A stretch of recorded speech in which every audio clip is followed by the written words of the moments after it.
a different game. And it's not, I wouldn't say he's starting from the ground floor going up, but there's some discovery for him as well. That's very much the case. So there are many overwhelming similarities to Marvel vs. Capcom 2. Of course, we have new fighting action, same kind of super system, tagging in, crazy over the top, super jumping action, but it's also all about a new day. So we've got a bunch of new characters, we've got a bunch of new action, new supers, the whole 9 yards. So we're going to see him fly a lot of high-flying action. So it looks like it's going to be Justin on the left, playing Morgan, Captain America, and Wolverine, up against Iron Man, Hulk, and Ryu. Yeah, of course, there's only 10 characters that are available in this early build of the game. Of course, there's going to be a lot more when it does come out next spring. That is correct. We're aiming for over 30. It should be some really hot stuff. Yeah, but the 10 so far have kept everyone here very entertained. They're finding all sorts of abusive stuff. We'll see what we can see here. We see Morgan, both of them trying to use these air dashes and flying around and trying to confuse the opponent's block. So you've got to hold away to block, but if the characters are flying so fast you can't tell what side of the screen they're on, that becomes very difficult. Now, right now, we're still pretty close to the ground, but there are those opportunities in this game where it becomes very, very, very vertical. Indeed. So everyone's got there it is. We're going to see it popped up right there by Morgan. Air combo straight into the uppercut. And Hulk doing some big damage there against Morgan. And Justin's already in trouble. Here comes Rai. That Hulk, a defensive thing, slams him down onto the ground, and that's going to be the Gamma Wave Super, which catches him off the ground and lifts him right up into the Iron Man beam. Oh, fast flying action there from him. Yes, that was a visceral thrill that I was looking for out of this match. You can't blink in this game. The action's so fast. That's a hallmark of Marvel 2. We're trying to bring it back in Marvel 3. The game you're looking at is only about 50% finished. If you can and it's, I mean, graphically is absolutely gorgeous. Now, in terms of how it's being designed for people to play, how frequently are you tagging out to bring in other characters? Well, it depends on your style of play, but there's more opportunities for that than there ever were in Marvel 3. So we've got what's called the air exchange system in the air. If you've got somebody launched into the air into a combo, you can hold up, towards, or down and hit the air combo button to tag them out and send one of your teammates in and continue the combo that way.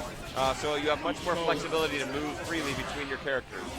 Now, of course, I've been hearing some stories of some rather remarkable things that were discovered in the course of playing the game here today in terms of really Dr. Doom kind of stepping up and really kind of surprising people. Yeah, there's been a lot of surprises here so far today.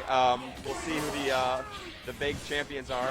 We'll see, basically, one of the interesting things about the tournament is that you're not able currently to select 2 of the same characters, which I should tell everybody listening on the stream, because I actually get that question. Does that mean only one person can pick the character? No, we just haven't got the alternate colors approved for everybody. So once we have alternate color schemes for everybody, you will be able to select 2 of the same characters. There's 2 green Hulks on the screen, and then it's downhill from there. I can't make heads or tails. You don't want to confuse anybody. Now, I must say also, we've got Captain America on the screen. He's got a very tricky command dash, which uses the exchange button on the ground. Nice combo. That's going to take him out of there. Yeah. And then we've run out of the time, and Rai has taken it down. It's going to be 2 out of 3.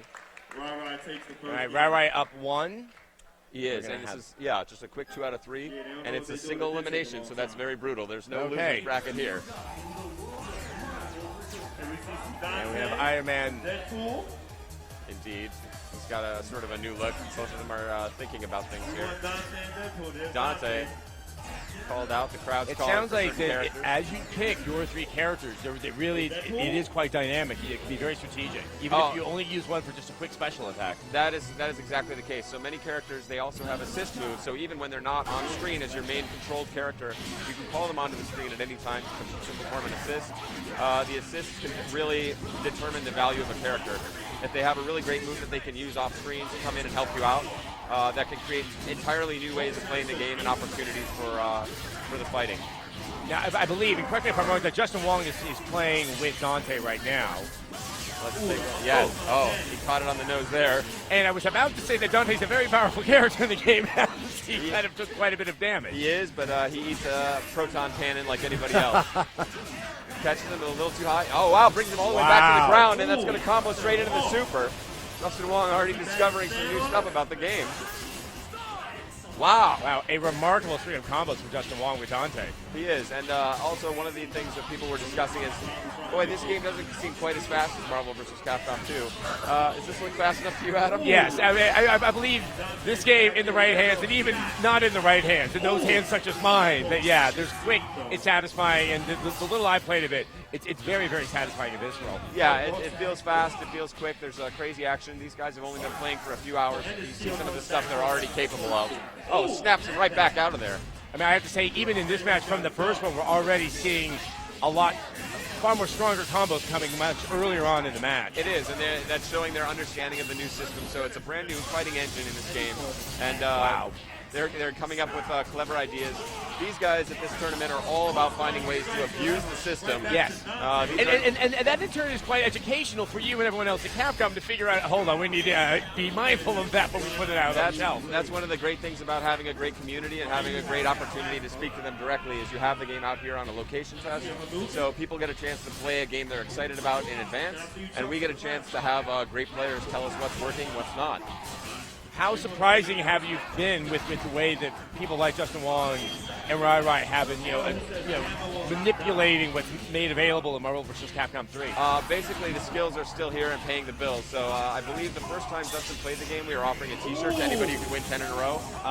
He stepped up and won 10 in a row immediately. And had great ideas. He was tricking people who've been playing all day.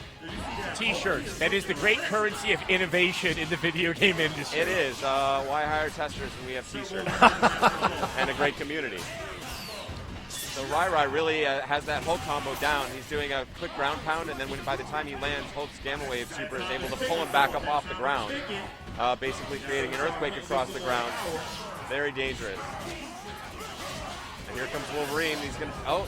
Hulk survives. We have a thing where we get a last final chance there with that last pixel. Oh, he faked it. And that's another new technique we've seen here just today. Yeah, he was actually aiming. That's correct. That's a great observation for anybody who's new to the game. Before, you might have seen Ryu's Shitsu Hadouken flying sort of horizontally across the screen. Now you're able to aim it in whatever direction you want, which creates all sorts of new possibilities. All right, it looks like...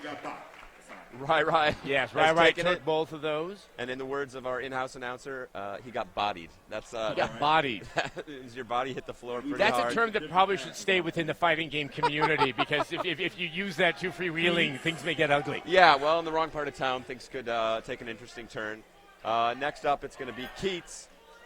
He's the front page administrator of SureYouCan.com, a very popular fighting game site, and he's going to be up against Karasa. These guys both were Final 8 competitors in our Tatsunoko vs. Capcom tournament, who've been very interested in Marvel vs. Capcom. And obviously, there are elements of Tatsunoko vs. Capcom that is in Marvel vs. Capcom 3 for obvious reasons. Some of them, yeah. There's some similarities in terms of the control scheme, and but really it's going to be a blend of the new games that we hope is a new thing with some new flavor as well, and of course all the great new characters from Marvel. There's Deadpool getting busy with an air super.